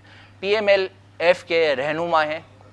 इसके अलावा सियासी सतह के बाद बात करी जाए तो एक बहुत अच्छी NGO खिदमत इंसानियत के हवाले से काम करती है, उनकी #ATM। इसके अलावा अगर बात करूं, मिर्ज़ा ग्रुप्स के ऑनर हैं। इस ग्रुप्स में काफ़ी इंडस्ट्रीज़, काफ़ी सारी चीज़ें रन कर रहे हैं। अब मैं बात करूंगा और दिखाऊंगा जो हमारे साथ मौजूद है हमारे पहले गेस्ट अली तारिक मिर्ज़ा साहब। अस्सलाम वालेकुम, क्या हाल है अली भाई? माशाल्लाह, looking good. Thank you so much. अच्छे लग रहे हैं आप भी अच्छे लग रहे हैं। Thank you so much. और ये तो आपका हुस्न नज़र है, हम आपकी तारीफ़ कर रहे हैं और आप हमारी तारीफ़ नहीं, आप तारीफ़ के लायक हैं भाई, इसलिए आपकी तारीफ़ कर रहे हैं। Thank you so much Ali भाई, थैंक यू सो मच। तो सबसे पहले अली भाई ये बताएं, रोज़े कैसे गुजर रहे हैं? रोज़े अल्लाह का शुक्र है, पहले रमज़ान से ज़्यादा इस दफ़ा अच्छे है, लॉकडाउन भी नहीं है और सुकून है। अल्लाह पाक ने इतना साथ दे दिया इस दफ़ा कि हमें अच्छे रोज़े गुजारने का एक मौका दोबारा मिल गया है। हम गुनाहगार लोग, हम सियागार लोग, खतागार लोग, लेकिन फिर भी अल्लाह पाक अपनी रहमतों से हमें बेइंतहा मुस्तफ़ीज़ कर रहा है, नवाज रहा है। क्या बात है उस रब्बे करीम की। तो अब मैं बात करूँगा, अली भाई से गुफ्तगू जारी रहेगी। दूसरे जो गेस्ट हैं राना मोहम्मद आज़म साहब, डिस्ट्रिक्ट ईस्ट PTI से जनरल सेक्रेटरी हैं। राजपूत इंटरनेशनल वेलफेयर एसोसिएशन के भी ये रहनुमा हैं और बहुत अच्छी इनकी खिदमत हैं। सियासत के हवाले से बात करी जाए तो एक बड़ा नाम अच्छे खदमात। और अगर वेलफेयर एसोसिएशन की वाले बात की जाए तो वो बड़ा अच्छा नाम अल खलीज बिल्डर्स के नाम से ये अपना बिज़नेस भी ऑन करते हैं। तो हम बात करेंगे राना मोहम्मद आज़म साहब से। अस्सलाम वालेकुम। वालेकुम सलाम जी, क्या हाल है राना भाई? जी, बहुत अच्छे, अल्लाह का शुक्र है। बहुत शुक्रिया आप लोगों ने हमें आज मौका दिया कि 21 टीवी चैनल वालों ने हमें आपका बहुत शुक्रिया, मदद आप किया। आज तशरीफ़ लाए। और आपकी जो सिंधी टोपी है ना, ये बहुत जच रही है आपको। बस जी, सिंध धरती के बेटे हैं हम। ये सिंध जी है, सिंधवारा जी है, सिंध वाला जी है, क्या टोपी बात। वाला जी है। टोपी वाला दिन नहीं, टोपी वाला नहीं भाई, ये टोपी वो लोग कहीं और ले आएंगे इस बात को। तो आपसे भी गुफ्तगू जारी रहेगी। अली भाई ये बताएं, जिस एज में आपने इतनी सारी चीज़ें कर ली, सियासती सतह पे भी बहुत आगे बढ़ते हुए नज़र आते हैं, और कभी झंडे पकड़े हुए, कभी प्रोग्राम्स अरेंज करते हुए, कभी रहनुमाई करते हुए, और यूथ की बड़ी सपोर्ट करते हैं आप। इस करियर में जिस एज में आप ये इतनी सारी चीज़ें कर रहे हैं और कर ली हैं आपने, अपनी अचीवमेंट्स हासिल कर ली हैं, कोई लोग एक्टर बनना चाहते हैं इस एज में, कुछ लोग डॉक्टर बनना चाहते हैं, कुछ लोग सिंगर बनना चाहते हैं, आपको सियासत में आने का ख्याल कैसे आया? जैद भाई, पहले तो सबसे पहले ये कि मास कम्युनिकेशन से मैंने MS किया माशाल्लाह। और मेरा टोटल फील्ड जो थी ना वो मीडिया थी माशाल्लाह। बस वो वालिद साहब के इंतकाल के बाद भी वो सियासत में थे, तो फिर मैंने स्टेप उठाया और अल्लाह का शुक्र है कि सियासत में आया। फिर मीडिया फील्ड को मैंने गुड बाय करी और पॉलिटिक्स में आया। अच्छा, वालिद साहब भी आपके सियासत में थे, तो वो किस पार्टी से थे? वो आप PMLF से? पहले पाकिस्तान पीपल्स पार्टी से थे। अच्छा। और फिर PMLF में आ गए थे। अच्छा अच्छा। पीर साहब से। दोनों पार्टियां सिंध की बड़ी जमात है। सिंध की बड़ी जमात है, बस वो आपस में पार्टियों में इख्तलाफात जो आपस में सब कुछ है। लेकिन आपके वालिद साहब की मैंने बड़ी खदमात सुनी है सियासती हवाले से। जी, वो सब उन्हीं का ये सब कुछ है जिनको मैं लेके चल रहा हूँ, और उनकी बड़ी सपोर्ट थी मुझे। और फिर मैंने यही सोचा कि उन्हीं की मिशन को आगे लेके चलूँगा और लेके चल रहा हूँ। अल्लाह पाक भी सपोर्ट कर रहा है, मेरी पार्टी की क़यादत मुझे बहुत सपोर्ट करती है। जो मेरी क़यादत है, पीर साहब की बड़ी सपोर्ट है मुझे माशाल्लाह। तो बस लेके चल रहे हैं उसको। और दूसरा, सियासत में आने का मकसद भी ये था कि आजकल आपने जो हालात देखे हैं, हर कोई अपनी सियासत चमकाने में लगा हुआ, लेकिन जो यूथ है ना, जो हमारे नौजवान नस्ल है, उसको ज़रूरत है, लेकिन उसकी तरफ कोई मतलब देख नहीं रहा, उसको सपोर्ट नहीं कर रहा। उसको सपोर्ट करने के लिए बहुत सारी NGOs हैं, यूथ के ऊपर सब काम करिए, लेकिन वो एक महदूद हद तक के लिए कर रही हैं। लेकिन बहुत सारी हमारी यूथ है जिसको ज़रूरत है, सपोर्ट चाहिए, लेकिन उसको नहीं करी। लेकिन अल्लाह का शुक्र है क्योंकि आप खुद भी एक नौजवान हैं, हाँ, और आप उस कौम के जज्बे को अपने दिल के अंदर समाये रखते हैं। अली भाई की एक खूबी है, अच्छा ये हमारे राना भाई भी हमारे बड़े अच्छे दोस्त हैं, अली भाई यूथ के लिए इतना ये मतलब हो, इनके अंदर हौसले हैं और इतने हौसला बुलंद करके ये निकले हैं इस बात को लेते हुए। और ये कुछ लोग कहते हैं सपोर्ट करने की बात करते हैं, अली भाई मुझसे कहते हैं कि जैद कोई अगर यूथ के हवाले से काम है या तुम्हें कोई काम है तो मुझे बताओ, मैं आधी रात को हाजिर हूँ। तो ये माशाल्लाह ऐसे भी लोग मौजूद हैं जो यूथ के लिए बड़ा अच्छा काम कर रहे हैं। तो यूथ के लिए कुछ अभी आपने NGO के हवाले से अपने खदमात बताई, तो उसमें क्या खदमात अंजाम दे रहे हैं? और बेसिकली मैंने NGO इस नाम से नहीं बनाई थी, मैंने NGO बनाई थी #ATM। तो ये बस हमारे यूथ ने बोला, में ये आ रहा है कि अभी हम ATM कार्ड लगाएंगे और पैसे बाहर आ जाएंगे, ईद की शॉपिंग करेंगे हम। नहीं ऐसा नहीं है। तो ये जो हमारी यूथ है, अल्लाह का शुक्र है 10,000 अबव हमारे पास रजिस्ट्रेशन यूथ है जो कॉलेजेस में भी वर्किंग कर रही है। तो उसको हमने MSF का नाम दे दिया, मतलब मुस्लिम स्टूडेंट फेडरेशन दे दी हमने। हमारी पार्टी से हमने बोल के सपोर्ट करके हमने एक MSF जमात बना दी। तो ATM रखने का वजह ये थी कि जो हमारी यूथ जो मेरे साथ काम करी थी, तो उन्होंने बोला भाई हम चाहते हैं कि आप ही के नाम की हम कोई NGO बनाएं। तो उन लोगों ने मिल के जो है, उसमें हमारे हबीब भाई का बड़ा हाथ है, ATM के नाम से जो है वो इसको वो कर दी, रजिस्टर्ड करवा दी। और जिस पे हम काम कर रहे हैं 2 साल से, पिछले साल हमने लॉकडाउन में ज़्यादा काम इस पर किया, वर्किंग स्टार्ट करी, क्योंकि जो लॉकडाउन में हुआ है वो सब जान रहे, सबके सामने है, आप भी देख रहे हैं, हम भी देख रहे हैं। और उस वक्त हमारी ज़रूरत थी लोगों को, तो हमने काम किया। लेकिन मेरी NGO में ये है कि मुझे शौक़ नहीं है कि वीडियोस बनाना और तस्वीरें खींचना, लोगों की मदद भी कर रहे हैं हम, और ज़्यादातर मैं सफ़ेद पोश लोगों की मदद करता हूँ, करनी भी चाहिए सफ़ेद पोश लोगों की। आप पहले अपने इलाके में देखो, आपके घर के साथ वाले घर को ज़रूरत तो नहीं है, आप जाके कच्ची आबादी में देख लो, कच्ची आबादी में देने वाले बहुत लोग हैं, बहुत लोग काम कर रहे हैं। हमें पता नहीं होता, हमारे पड़ोसियों में लोग पाके कशी के शिकार होते हैं। हमारे साथ दोस्त अहबाब नहीं कह सकते अली भाई, वही मैं कह रहा नहीं हूँ। कह सकते, बात नहीं कर सकते, किस मुंह से करेंगे? सफेद पोशी इजाजत नहीं देती। सफ़ेद पोशी। परसों मैं अपने ऑफिस से निकला तो मैं देखा एक बच्ची खड़ी थी, छोटी सी, बड़ी खूबसूरत सी, उसके वालिद साहब तो नहीं लग रहे थे, उसके दादा की उम्र के लग रहे थे। मैंने गाड़ी घुमाई, फिर मैंने बोला नहीं यार ये मांगने वाले नहीं लग रहे। फिर दोबारा मैंने वहाँ से चौरंगी से गाड़ी घुमाई, फिर मैंने लड़का साथ था, मैंने उसको बोला यार मैं गाड़ी थोड़ी आगे लगा रहा हूँ, तुम उतर के जाओ, देखो ये मांगने वाले हैं, यहाँ पर ऐसे ही खड़े में। शाम का वक्त था, तो फिर लड़के ने आके बताया भाई मांगने वाले हैं। फ़ौरन मैंने गाड़ी घुमाई, राशन का जो भी इंतज़ाम था वो करके दिया। तो पता चला वो मेरे ऑफिस से 4 घर छोड़ के वहाँ रहते हैं। तो मतलब हम लोग उनको सपोर्ट करनी चाहिए यार, उनको ज़रूरत है हमारी। मतलब हम कच्ची आबादी में जाके दे रहे हैं, तो वहाँ से पहले आप इनको भी तो दो यार, ये मांग नहीं सकते। ऐसे भी लोग हैं जो इंसुलिन लेते हैं, जिन्होंने 2-2 महीने से इंसुलिन नहीं ली, उनको ज़रूरत है इंसुलिन की, तो हमने ऐसे लोगों के घरों में जाके दी। सैयदज़ादे हैं इतने जो ज़कात फितरा नहीं ले सकते, मांग नहीं सकते, ही नहीं उनका मांगना, उन पे नहीं है ना, लेकिन हम उनको सपोर्ट कर रहे हैं। सपोर्ट क्यों कर रहे हैं? क्योंकि हमें एक दिया हुआ ना, टास्क दिया हुआ है, मतलब आज हम उनको सपोर्ट करेंगे, कल को अल्लाह हमारी मदद करेगा ना। लेकिन अल्लाह का शुक्र है हमारी जो कैबिनेट है यूथ पे जो हमारे पास काम करी है, बहुत सपोर्ट करी है। माशाल्लाह। कुछ मेरे दोस्त हैं मुझे बहुत सपोर्ट करते हैं, हसन भाई हैं हमारे, बड़ी सपोर्ट करते हैं उस पर हमारा काम। फैमिली, मेन फैमिली है, फैमिली की सपोर्ट बहुत है मुझे, फिर मेरी क़यादत की सपोर्ट, पार्टी की सपोर्ट बहुत। बिल्कुल, माशाल्लाह माशाल्लाह। अली भाई से गुफ्तगू जारी रहेगी। अब हम बात करते हैं, मैं चाहूँगा राना मोहम्मद आज़म भाई, आपका सबसे पहले तो ये बताएं गुजरात से कराची तक का सफ़र कैसा रहा? मैं डिस्ट्रिक्ट गुजरावाला, तहसील वज़ीराबाद। वहाँ बिलोंग भी करते हैं जी, गुजरात, मैं वहाँ से गुजरात, पहलवानों का शहर, पहलवानों का शहर है, चिड़े और वहाँ के मशहूर बटेर चिड़े, वो बर्फ़ी भी है वहाँ की मशहूर भाई, बर्फी, पहलवानों वाली बर्फी, बादाम वाली बर्फ़ी। अल्लाह का शुक्र है मैं वज़ीराबाद से जब यहाँ कराची आया हूँ, रोज़गार की तलाश में हम यहाँ पे आए, बिज़नेस अपना स्टार्ट किया यहाँ पे। और क्योंकि सियासी जो है वाबस्तगी, मेरे वालिद साहब जो थे पाकिस्तान मुस्लिम लीग के बड़े रहनुमा थे, उन्होंने हामद नासिर चट्टा साहब के साथ काम किया और बढ़ चढ़ के मुस्लिम लीग में काम किया। कराची में भी आके हमने मुस्लिम लीग के प्लेटफॉर्म से काम किया और अपने साथ में अपने बिज़नेस को भी जारी रखा। अल्लाह का शुक्र है, अल खलीज एंड को के नाम से हमारी बिल्डर एंड डेवलपर का इदारा है। मेरे साथ मेरे पार्टनर अदनान सलीम साहब होते हैं, हम काम कर रहे हैं। इंशाअल्लाह ताला हम अनकरीब एक लो कास्ट हाउसिंग स्कीम लेकर आ रहे हैं गरीबों के लिए।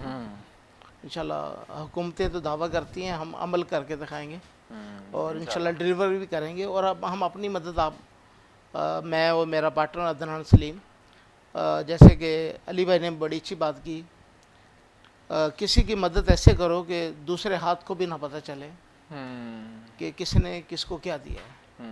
और अल्हम्दुलिल्लाह हम एक हाथ से दो तो दूसरे हाथ को पता नहीं लगे कि क्या दिया गया है, क्या बात है। और हम अल्हम्दुलिल्लाह 12 महीने, ये नहीं कि रमज़ान, मजबूर आदमी तो 12 महीने रहता है, तो अभी ज़्यादा लोग हमने देखा है रमज़ान में ज़्यादा काम होता है। ठीक है, मेरा दावा ये है कि इंसान की अपनी हैसियत के मुताबिक 12 महीने ये काम करना चाहिए। जो सफ़ेद पोश लोग हैं उनको घर तक ये चीज़ें पहुँचानी चाहिए। वेलफेयर एसोसिएशन आपकी भी है जी, हमारी राजपूत इंटरनेशनल। जी, राजपूत इंटरनेशनल मतलब दुनिया जान में हमारे अल्हम्दुलिल्लाह पूरी दुनिया में हमारे ऑफिस हैं राजपूत इंटरनेशनल के, उसके प्लेटफार्म से हम काम कर रहे हैं। वो टोटली हम अपने राजपूतों के लिए काम करते हैं, मगर हम लसानियत पे यकीन मैं नहीं रखता। मैं कहता हूँ सब कौमें एक पेशान के लिए हैं। आपको बाहैसियत मुसलमान, बाहैसियत इंसान, अगर आप इंसान हैं तो इंसानियत के नाते मज़हब से बालातर होके और नस्ल से बालातर होकर खिदमत करनी चाहिए लोगों को। और अल्हम्दुलिल्लाह हम वो कर रहे हैं। और ये मेरा और मेरे अल्लाह का मामला है, वो बताने की भी ज़रूरत नहीं कि किसको क्या दिया है। अल्लाह पाक आपकी नेकियों को, आपकी काविशों को कबूल फरमाए। राना भाई, तो ये बताएं कि आपका डिस्ट्रिक्ट ईस्ट का जनरल सेक्रेटरी होना, जी जी, पीटीआई के हवाले से जो आपकी खिदमत हैं, आपको जनरल सेक्रेटरी बनाएगा, तो आपकी जो डिस्ट्रिक्ट है उसमें इस टाइम आपने कोई अचीवमेंट्स वगैरह ली और आपके लोग आपसे सेटिस्फाई हैं, वहाँ की जो आपकी पब्लिक है? जी साहिद भाई, अभी हम जब मैंने पीटीआई ज्वाइन की तो हलीम आदिल शेख साहब जो हमारे अपोजिशन लीडर भी हैं, वो मेरे बड़े भाइयों की तरह से हैं, क्योंकि मुस्लिम लीग में जब थे हम साथ थे, अच्छा। वो पीटीआई में आ गए थे, तो फिर मैं भी अब पीटीआई ज्वाइन की उनके साथ। और डिस्ट्रिक्ट ईस्ट के हवाले से अब हम फंड वगैरह में रिलीज़ हुए हैं और अब हम काम करने चाह रहे हैं, काम की है, डिलीवर कर रहे हैं।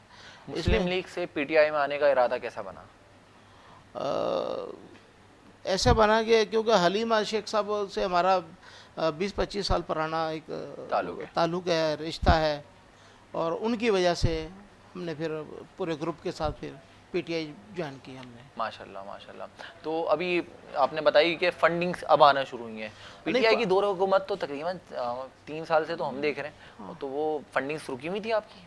आपको इख्तियारात नहीं दिए गए थे? पहले इतने फंड रिलीज़ नहीं हो रहे थे, अब फंड जो रिलीज़ हो रहे हैं अब लग रहे हैं, अब अल्हम्दुलिल्लाह काम किया जा रहा है। अच्छा। और मगर मैं क्या कहता हूँ कि जो हमें कराची के अवाम को जो हमसे वाबस्तगी थी, जो डिलीवर करना चाहिए था, वो हम नहीं कर पाए, और कोशिश कर रहे हैं इंशाल्लाह ताला कि अब खान साहब लगे हुए हैं, कोई फ़ंड, कोई खसूसी पैकेज कराची के लिए दें, तो हम ताकि लोगों की उम्मीदों पर। आपने बात बताई कि फंड्स नहीं आ रहे, अभी वो कोई फंड मतलब कहीं से आने वाले हैं? आईएमएफ से तो नहीं लेने वाले हम? फिर नहीं, आईएमएफ से तो फंड नहीं। अब हर एमपी एमएनए का कोटा होता है। बदकिस्मती है हमारी कि सिंध गवर्नमेंट जो में हम अपोजिशन में हैं, सिंध गवर्नमेंट में हम अपोजिशन में हैं, और क्योंकि यहाँ हमारी हुकूमत नहीं है, तो पीपल पार्टी है वो हमारे इलाकों में भले काम ना कराए। मेरी रिक्वेस्ट है उनसे, वो जो उनके अपने एमपी एमएनए को अपने इलाके हैं, कम से कम उनके काम तो करें। कराची में तो आप लोग हैं, कराची में तो आप लोगों ने करना है ना, कराची में तो पीपल्स पार्टी ने नहीं करना ना। जी अली भाई बिल्कुल, कराची में आप लोगों ने करना है। कराची में पीपल्स पार्टी का सीएम नहीं है, पीपल्स पार्टी की चीजें नहीं है, सब करना है आपने, करना है आपने, देखना है पूरा पाकिस्तान। जी अली भाई वो आपने बिल्कुल सही फरमाया। बात यह है कि मिनिस्ट्री जो है ना, जैसे कि बल्दियात की मिनिस्ट्री है, देखिए बल्दियात की मिनिस्ट्री तो है, बल्दियात की मिनिस्ट्री को फंड थोड़ी मिलता है, इलाके के एमएनए को, इलाके के एमपी को फंड्स मिलते हैं। नहीं सिंध लेवल की बात, और सिंध लेवल की बात मैं बता रहा हूँ, आपके जो एमपीएस हैं, आपके एमएनए, तो उनको फंड्स मिलता है, और एमएनएस को फंड्स मिले हुए भी 6-6, 7-7 महीने हो गए। हाँ वो काम कर रहे हैं, काफ़ी रोड कारपेट से कर रहे हैं। रोड कारपेट से काम थोड़ी होता है, और भी बहुत सारे मसाइल हैं, आप थोड़ा सा अली भाई आप बिल्कुल सही फरमा रहे हैं। 7 महीने से वो नहीं, मेरा कहना है कि क्योंकि बल्दियात जो है पीपल पार्टी के पास है, क्योंकि सारे जितने भी निजी रोड्स के, मोहल्लों के, गली के मामलात हैं, वो बल्दियात देखती है। हमारे ग्रीन लाइन चल रही है, वो अभी तक नहीं कंप्लीट हुई, उसका काम 2 साल से रुका। बल्दियात को भी अगर हम देखा जाए तो वो जो पीपल्स पार्टी के हमारे सीएम साहब हैं और दीगर पूरी सिंध कैबिनेट, तो उनकी भी कोई इतनी खास अगर देखी जाए तो खदमात नहीं आ रही ना। नहीं, मैं तो फिर यही कहूँगा कि माजरत कराची को नज़रअंदाज किया जा रहा है। जी बिल्कुल, हाँ, कराची को सिरे से ही नज़रअंदाज किया जाएगा। इसी वजह से तो कराची वालों ने सपोर्ट करी आप लोगों को, और आप लोगों को लेके आए। हाँ, ये इसी वजह से तो लेके आए आप लोगों को। बिल्कुल, और अब ये हाल है कि आप लोगों ने भी कराची वालों को छोड़ दिया। कहीं का नहीं छोड़ा, नहीं इंशाल्लाह, ये कहना चाह रहे हैं कहीं का नहीं छोड़ा। इंशाल्लाह ताला आप जहाँ तक आपका सफ़र है, आप कहाँ तक ले आके छोड़ना चाहते हैं? नहीं जी, इंशाल्लाह ताला देखें जी, अब 2-2.5 साल जो पिछले गुजरे हैं, वो हुकूमत के लड़ाई झगड़ों में, कभी मजहबी मामलात, कभी दूसरे मामला, इंशाल्लाह ताला अब हम बड़ी महंगाई के गुजरे हैं, तकमील की तरफ जा रहे हैं। जो गुजरे हैं बड़ी महंगाई के, परेशानियों के गुजरे हैं, आवाम तो रो रही है, डाउन साइजिंग हो गई, नौकरियां चले गई लोगों की, इंडस्ट्रीज का दिवालिया निकल गया। अगर ये बात कोई एक मिनिस्टर बैठ नहीं रहा ना, कोई एक फेडरल मिनिस्टर तो एक मिनिस्ट्री में बैठ गया 4 महीने, वो बैठ नहीं रहे, ये क्या वजह है? नहीं जी, इंशाल्लाह अभी खान साहब ने अभी बड़ा बोल्ड स्टेप लिया है, अभी काम नज़र आएगा आप लोगों को, और मैं अल्लाह करे इंशाल्लाह ताला। खान साहब के पास वैसे बड़ा शॉर्ट टाइम रह गया, और अल्लाह ताला दुआ है हमारी कि खान साहब का काम नज़र आए, और 3 साल से तो हुकूमत हमारी ये देखना चाहती है कि खान साहब को कोई काम नज़र आ जाए, कोई उनकी खदमात नज़र आ जाए। और मैं भी सुनी सुनाई बातों पे हमें अमल करना पड़ेगा भाई, हम क्या करें, हम तो आवाम हैं, मजबूर हैं, और अल्लाह ताला हमारे खान साहब को तंदुरुस्ती अदा फरमाए। अली भाई आप बताएं, आपने पार्टी सतह पर इतनी खदमात आपने चीज़ें करी, तो आपकी कोई अचीवमेंट बताएं अपनी पार्टी से रहते हुए, क्या आपने इस पार्टी में, सबसे पहले तो पार्टी का बताएं कि आपकी पार्टी ने क्या खोया और क्या पाया इस मौजूदा सूरत हाल में? मौजूदा सूरत हाल तो अब पीर साहब की तो मतलब कोई भी हिस्ट्री छुपी डुपी नहीं है। पीर साहब की जो कुर्बानी है पाकिस्तान को बनाने में, दुनिया जानती है सूर्या बादशाह की। हमारे सूर्या बादशाह के बाद मौजूदा पीर साहब आए, उनकी भी आपको कुर्बानियाँ पता है। जो हमारे जिस हद तक हमारी सतह लेवल पे MPS लेवल पे काम हो सकते हैं वो हम कर रहे हैं, सामने हैं बिल्कुल।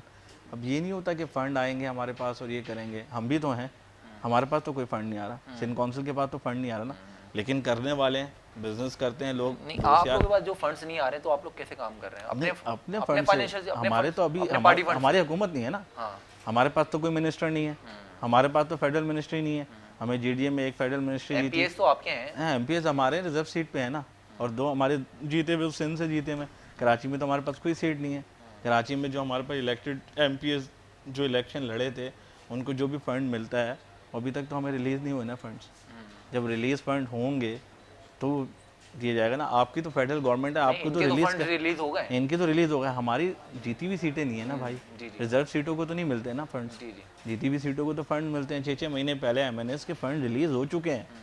अब एक पार्क इलाके का जो फेवरेटिज्म पार्क है कि मतलब इस इलाके में MNS साहब रहते हैं, उनके घर के सामने पार्क है, वो तैयार हो गया। और भी पार्क तो फारिग है ना, उनको भी तो तैयार करें। MNS साहब के घर के सामने लाइट लग गई। और भी बहुत सारी शाराएँ हैं हमारे पास।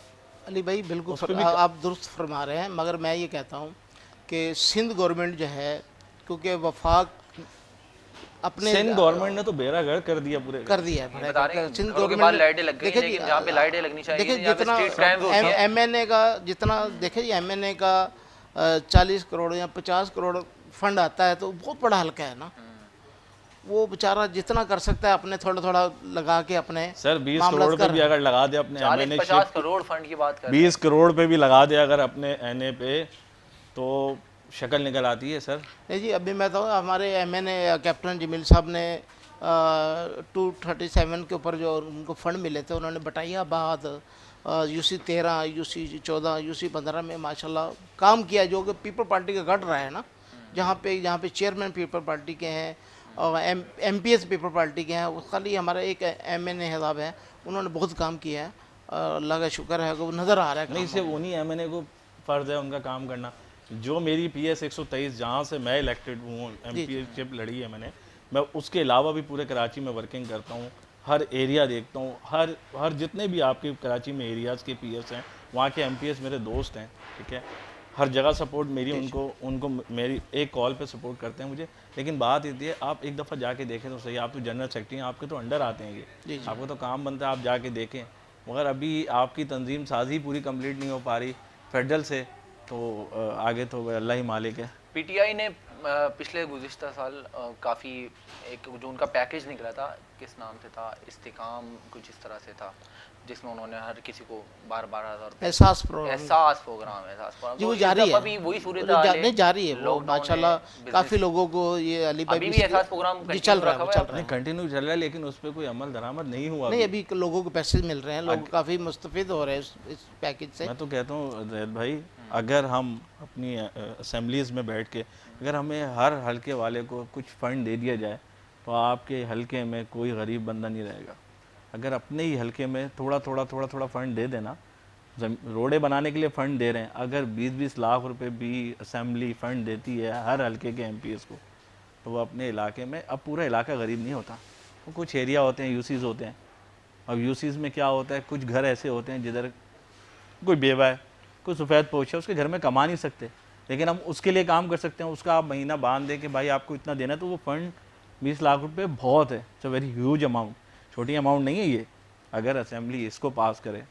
मगर हमने तो सोचा था अब हमारी यूथ आई है, अच्छे लोग आए हैं, लेकिन वो भी वही ज़ीरो। देखिए, मैं ये बात जानता हूँ नाज़रीन कि हमारे जो खान साहब ने लोगों को लेने पे, हाथ फैलाने पे लगा दिया एहसास प्रोग्राम में। हमारे खान साहब को चाहिए था लोगों को इस तरह से भिखारी नहीं बनाते, उनके लिए नौकरियां लाते, उनके लिए एजुकेशन बिल्ड करते, कुछ इस तरह एजुकेशन स्ट्रॉन्ग करते। हमारे तालीमी निज़ाम दिन ब दिन बदतर से बदतर जाया जा रहा है, हमारी यूथ का कोई पूछने वाला नहीं है, नौकरियां नहीं है, कारोबार का बेंतहा बुरा हाल है, लेकिन कोई तो सोचे इस बारे में। और ये आवाम अगर इस प्रोग्राम के तहत मांगे जाएगी तो भाई कब तक मांगेंगे ये? इनका कोई तो पुरसाने हाल होगा, कोई तो इनको पूछेगा। बेइंतहा लोग, हज़ारों बेरोज़गार लोग कर घरों पे बैठे हुए हैं, नौकरी से फुकदान है, नौकरियां नहीं है, इंडस्ट्रीज़ हमारी बेंतिया लॉसेस में जा रही हैं, बड़ी-बड़ी डिग्रियां ली नेशनल हैं। सेक्टर्स तबाह हो गए, बड़ी डिग्रियां ली हैं लड़कों ने, बड़े चाय के होटल पे डिग्री बैठे हैं। Holders, MBA, masters, PhD holders सब घरों पे बैठे और हम रो रहे हैं कि क्या नाम है, हमारे पास ऐसी आवाम नहीं है जो हमारे कंप्यूटर्स बना सके। ऐसी बाहर की कंपनीज देखें तरक्की करके कहाँ पहुंची हुई है। हमारे पास ऐसे लोग हैं, आप निकाले तो सही उनको बाहर, उनके पास ऐसी उनके दिमाग में चीज़ें हैं जो सामने ला के रखे हैं। और मतलब आप लोग भी बड़ी सपोर्ट होगी, आप इमरान खान साहब को सपोर्ट होगी उस पर। अली भाई बात यह है कि आप ये देखें कि सिंध असम्बली में आपकी जो MP हैं नुसरत साहबा बड़ा शोर मचाती है, बड़ी आवाज़ उठाती है। वो शोर क्यों हमारे हलीम आल शेख साहब ने इतना इनकी करप्शन को बेनकाब किया, उसके बदले में क्या हुआ? हलीम आल शेख के खिलाफ दहशतगर्दी के मुकदमात बना दिए, उनको जेल में बंद कर दिया, 3 महीने जेल में बंद रही है। हमारे कारकुन बंद रहे हैं, ये हमारे कारकुनों के साथ सिंध में ज्यादती हो रही है ना। आप देखें हमारे कारकुनों के खिलाफ झूठी FIR कटी जा रही है, किस लिए कि हम पीपल पार्टी की करप्शन को बेनकाब कर रहे हैं। राणा साहब गवर्नर किसका है? गवर्नर साहब तो हमारे हैं, सही कह रहे हैं, गवर्नर साहब हैं, मगर एग्जेक्टिव जो है ना, एग्जेक्टिव जो है वज़ीर आला है। वज़ीर आला पुलिस उसके अंडर में आती है, पुलिस उसके हुक्म पे झूठी FIR कटवा रही है। हमारे कारकुनों को जेलों में बंद किया, उठाया गया, बंद किया गया, झूठी FIR काटी। मौजूदा हुकूमत भी तो उनको भी निज़ाम तराशी करने से टाइम नहीं मिलता, जलसे करते हैं, बस स्पीचेस करते हैं, बातें बड़ी करते हैं PTI वाले, प्रेस कॉन्फ्रेंसेस के थ्रू, लेकिन उनका काम जो है फिर वही जहाँ से स्टार्ट होते हैं। लेकिन क्या ये हुकूमत से बात होगी हद तक ही बनी है अगर देखा जाए? जैद भाई अभी देखें इंशाल्लाह ताला अभी हलीम आल शेख साहब बाहर आ गए हैं और अब पीपल पार्टी की गर्द में जो सरिया है ना, सरिया इंशाल्लाह ताला वो सरिया निकल जाएगा। और हम ये कहते हैं कराची को छोड़े जी, आप कराची में ना लगाएं, आप जहाँ से जीते हैं लाड़काना से, सक्खर से, नवाबशाह से, वहाँ तो पैसा लगा दें। लाड़काना भी हार गए वो वहाँ आप देखिए, वहाँ पे हॉस्पिटलों में डॉक्टर नहीं है, दवाइयाँ नहीं है, स्कूलों के अंदर स्टाफ नहीं है, भैंसें बांधी हुई हैं, गधे बांधे हुए हैं उन्होंने, हैं ये हालत की है पीपल पार्टी ने। तालीम की ये हालत की है, हेल्थ की ये हालत की है, वैक्सीन नहीं है, एड्स लगा दी हैं लोगों ने वहाँ पे। लोगों को कितने, अभी ये इंटरनेशनल रिपोर्ट है कि इन्होंने लाखों लोगों को एड्स लगा दिए, एड्स के लिए इन्होंने फंड खा लिए हैं, इन्होंने कोरोना के फंड खा लिए, यानी कि इन्होंने जहाँ मौका मिला करप्शन का, इन्होंने मौका हाथ से कमर्शियल करप्शन की बात करते हैं। करप्शन तो अगर यहाँ से अगर देखा जाए, जहांगीर तरीन साहब जिन पे बेनतहा वो मुकदमात राइज किए गए और उनके साथ उनके बड़े स्कैंडल्स बने, बिल्कुल वो भी तो आपकी पार्टी ही के ही देखिए जी, बिल्कुल आपने सही फरमा रहे हैं। देखिए जी, आप देखिए खान साहब उनको सपोर्ट नहीं कर रहे हैं। खान साहब ने उनके खिलाफ एक्शन लिया है, सबके खिलाफ एक्शन लिया ना। खान साहब किसी भी गलत आदमी को सपोर्ट नहीं कर रहे हैं ना। उन्होंने कहा अगर आपके खिलाफ कोई चार्ज है आप अदालत में जाएं। हम ये नहीं कह रहे कि हम उनको सपोर्ट कर रहे हैं, हम ये कह रहे हैं कि वो भी आपके पार्टी के थे। जी बिल्कुल हमारी पार्टी का हिस्सा है वो, मगर वो अपने कोर्ट में जा रहे हैं, अपने घर, मगर सिंध को तो तबाह बर्बाद कर दिया है ना। आप देखें सिंध की भी अगर बात करें तो एजुकेशन उनकी बेड़ा करके उनको बेड़ा कर तो कोई पुरसाने हाल नहीं है उनका थर में। सर आप देखें ना कराची की, हम कराची में रहते, कराची की बात करेंगे अली भाई, कराची के लोगों के लिए नौकरी नहीं है, कराची के लोगों के लिए कोई कोटा सिस्टम नहीं है। सर कोटा सिस्टम फेडरल देगी तो यहाँ पर आएगा नहीं, सिंध की बात, सिंध गवर्नमेंट को साइड पे करें, वो तो उसने तो ये 5 साल भी खराब कर दिया, पिछला 5 साल नहीं अभी देखिए। लेकिन फेडरल का काम बनता है कि कुछ ऐसी सपोर्ट लाए, कुछ ऐसी चीज लाए जो मतलब जो हमारे लोग मर रहे हैं, वो इंशाल्लाह अली भाई आप देखेंगे। और ये इमरान खान साहब खुद आके नहीं करेंगे, ये हम आप जाके उनको बताएंगे। आप अपने डिस्ट्रिक्ट ईस्ट के जनरल सेक्रेटरी हैं तो आपका फर्ज बनता है कि आप रिपोर्ट बनाएं, आप अपने MNA को बिठाएं, आप अपने MPS को बिठाएं, जितने आपके डिस्ट्रिक्ट जनरल सेक्रेटरी हैं आप, तो डिस्ट्रिक्ट ईस्ट पूरा आपके अंडर आता है। अच्छा सदर जो होता है प्रेसिडेंट का इतना काम नहीं होता जितना जनरल सेक्रेटरी का काम होता है। तो आप जनरल सेक्रेटरी हैं तो आपका काम बनता है कि अपने MPS MNS को बुलाएं और बिठाएं कि भाई आपके हल्के में ये हो रहा है। मैं आपको कराची में इतने सारे हल्के दिखा देता हूँ, आप सरकारी स्कूल हैं, मैं आपको दिखाता हूँ, मैं लेके चलता हूँ आपको, जहाँ के MPS PTI के हैं वहाँ पर स्कूल की क्या हालत है वो देख लें आप। नहीं वो तो देखो वो हमारे अंडर में नहीं आते हैं ना, वो आते फिर सिंध गवर्नमेंट के अंदर हैं, सिंध गवर्नमेंट के आते हैं। MPA इलाके का MPA कोई हल्का बंदा नहीं होता, इलाके के MPA का काम बनता है, DC उसके पास होता है, इलाके का थाने का SHO उसके पास होता है। चीफ मिनिस्टर भी हल्का बंदा नहीं होता। देखिए चीफ मिनिस्टर की बात तो फिर सिंध की सतह पे चलेगी, वजीर आला की बात वो उसको तो साइड पे करें ना। मैं तो अभी अपने हल्के की बात करूँ, मैं भी तो हूँ ना अपने हल्के में, वहाँ पर भी तो काम करता हूँ ना। मेरे इलाके के थाने का SHO मेरी नहीं सुनेगा तो मैं ऊपर बात करूँगा ना। अब इतनी पीटीआई की फेडरल गवर्नमेंट है, आईजी आपका, फेडरल मिनिस्टर आपका, सदर मुमलिकत आपका, गवर्नर आपका, तो आपका तो काम बनता है ना कि आप अली भाई, आपकी बात को थोड़ा सा रद्द करते हुए आगे बढ़ता हूँ। इनकी पार्टी ने तो वो प्रोग्राम चलाया जो अभी सपोर्टिंग प्रोग्राम चल रहा है जिस पे हम बात कर रहे थे, लेकिन आपकी पार्टी ने कुछ ऐसा है कुछ जो रमज़ान में लोगों की सपोर्ट कर रहा हूँ। देखें रमज़ान में सपोर्ट हम लोग हैं ना, हम लोग कर रहे हैं। हमारी पार्टी फिर वही बात है, नहीं, वो ये तो हमारी आप लोग पार्टी को अपने एक चांस मातहत तो कर मिले, रहे हैं ना। एक चांस तो मिले, हमारी पार्टी को चांस तो मिले, हमें कुछ मतलब दिया तो जाए ना। हुकूमत में हमारे बंदे खड़े हों, कोई सीट पे बैठे हों तो हम काम करें। हम तो यही चाह रहे हैं ना। अभी बल्दियात के इलेक्शन लड़ रहे हैं, आपने देखा हमने जलसा करवाया 21 मार्च को लियाकताबाद पुल पे, दुनिया ने देखा है, कोई छुपा डुपा नहीं है, जो हमारी जीत सबके सामने है।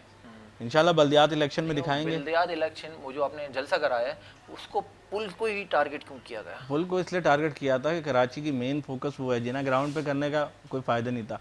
उस पुल पे पीपल्स पार्टी ने भी जलसा, वहाँ से कायदा को मदार नजर आता नहीं, कायदा को मदार नहीं दिखता। वो पुल जो है ना वो सियासी पुल बन गया, सियासी पुल बन गया, वो तमाम पार्टियां वहीं पे तमाम जलसा पार्टीज करती ने हैं। किया। अच्छा, तो पीपल्स पार्टी ने भी वहाँ किया, आपने भी एक यादगार कायम करनी थी, यादगार हमने भी कायम करनी थी, पीएसपी लेकिन ने वहीं पे किया, यानी कि वो PSP सियासी पुल बन गया है वो। लेकिन आप सबके सामने था, मीडिया कवरेज भी हुई है, सब कुछ हुआ, देखा आप लोगों ने कि हम तो कराची में नए थे ना बिल्कुल। पीर साहब की बड़ी खदमात हैं सियासत में और माना जाता है उनको एक बड़ा ज़बरदस्त सा पॉलिटिशियन।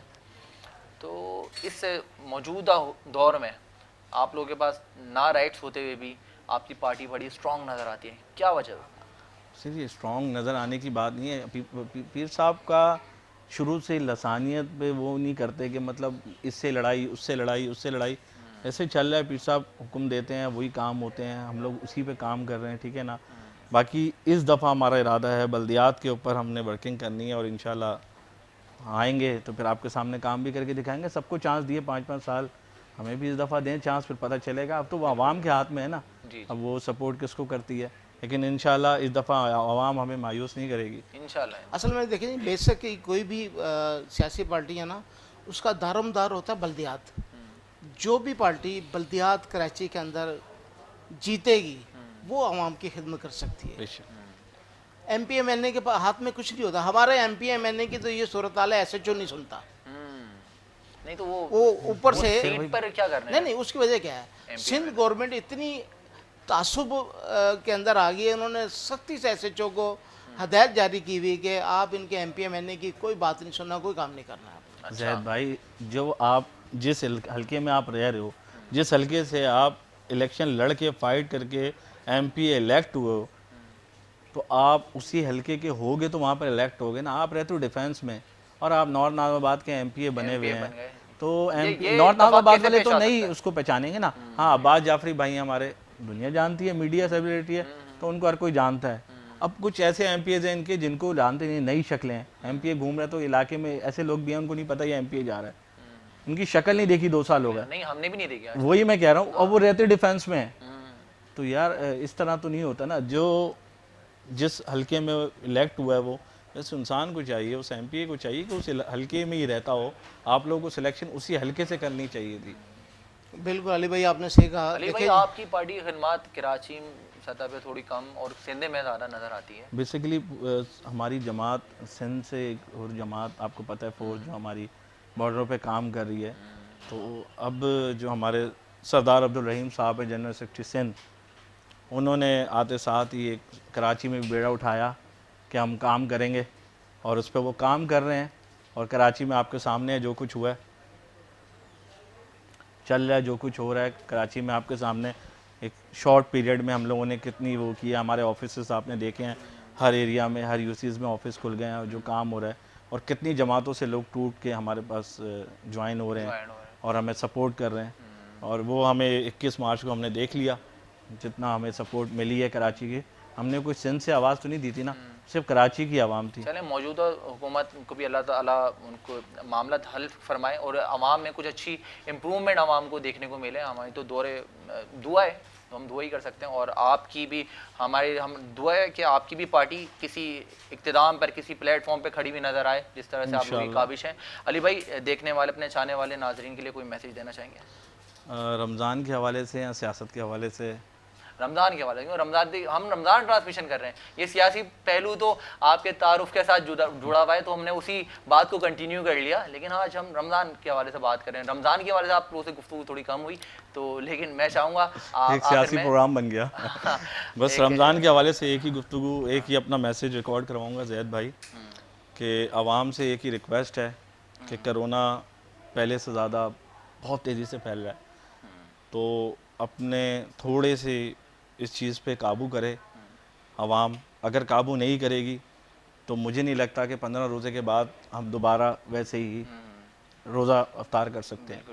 तो अल्लाह पाक ने हमें एक अच्छी वो दी है कि हम पंजाब की हालत देख लें आप, सिंध में हमें एक अच्छा वो मिल रहा है, तो आवाम को चाहिए कि थोड़ी सी इस चीज़ के ऊपर वो करें। आवाम बिल्कुल इस पे वो नहीं कर रही। अल्लाह ताला अल्लाह खैर फरमाए। आप देखें रोड पे निकल के आवाम कोई नहीं, बाज़ारों की हालत देख लें आप, मार्केट अच्छा, एक चीज़ की रहनुमाई मैं करता चलूँ, आज हमने सियासी के साथ अवाम के मसाइल पे बात करी, जो नॉर्मली आवाम को परेशानी के दुश्वार हैं, लोग क्या परेशान हैं लोग, इसी हवाले से हमने बात करने की कोशिश करी, वो थोड़ा सियासी तारुफ भी आप लोगों का आ गया। तो अब मैं राना मोहम्मद आदम साहब आपसे चाहूँगा कि आपकी जो पसंद करने वाले आपके नाजरीन हैं, उनको क्या मैसेज देंगे? जी, मेरा मैसेज यही है कि ये अल्लाह ताला ने हमें ये मौका दिया है, ये रमज़ान में हमें मिला है, पता नहीं अगला रमज़ान हमें मिले या ना मिले, और हमें जितनी इबादत कर सकते हैं इस रमज़ान में करें, और जो नाराज़ हैं उनको मनाएं, उनको अपने गले से मिलाएं। अगर आपकी गलती है आप माफ़ी मांग लें, अगर उनकी गलती है आप उनको माफ़ कर दें। और अली भाई ने बड़ी अच्छी बात की, कोरोना इस वक्त पंजाब में, इंडिया में बहुत फैल चुका है, क्योंकि ये वबा उस तरफ से चलती हुई आ रही है। पंजाब को इस वक्त इन्होंने बड़ी बुरी तरीके से कोरोना ने अपने जकड़ लिया है, और ये इस तरह ऐसा ऐसा सिंध से कराची की तरफ आ रहा है। तो मेरी दरख्वास्त है घरों में बिला वजह ना निकलें, और मैं कहता हूँ ये बड़ा अच्छा मौका भी है, घरों में बैठ के इबादत करें, कुरान पढ़ें, काबू कर सकते हैं हम इस चीज़ और ये काबू कर सकते हैं। बिला वजह आप शॉपिंग में ना निकलें, बाहर ना निकलें। बहुत अच्छा, यही है जिंदगी है तो सब कुछ है। जी जी, बहुत शुक्रिया राना भाई, बहुत अच्छा मैसेज था राना मोहम्मद आज़म साहब, आपका बहुत आने के लिए शुक्रिया इंतहाई दिल से। अली तारिक मिर्ज़ा भाई, आप भी हमारे प्रोग्राम की जीनत बने, हिस्सा बने, आप दोनों हज़रात का बहुत शुक्रिया। नाज़रीन, अब हम जाएंगे एक मुख्तसर से ब्रेक के बाद, और ब्रेक के बाद मिलेंगे हम अपने कवाली सेगमेंट के साथ। तो मिलते हैं एक छोटे से